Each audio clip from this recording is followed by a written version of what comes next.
আসসালামু আলাইকুম প্রিয় ভিউয়ার্স, আমরা শুধু রাজবাড়ী থেকে নৌকা যোগে সেই ভোর থেকে এসেছি আমাদের সেই কাঙ্ক্ষিত লক্ষ্যস্থল ঢালার চরে।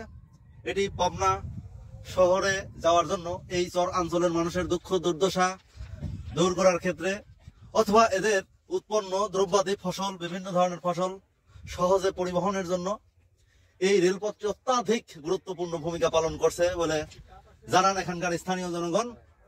অত্যাধিক উন্নত করে ফেলেছে এই পরিবেশটি। চারিদিকে ফাঁকা মাঠ, কৃষকরা আপন মনে কাজ করছে।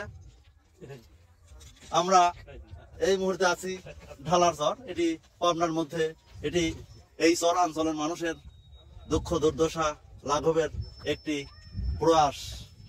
তো দেখা হবে, ধন্যবাদ, আসসালামু আলাইকুম।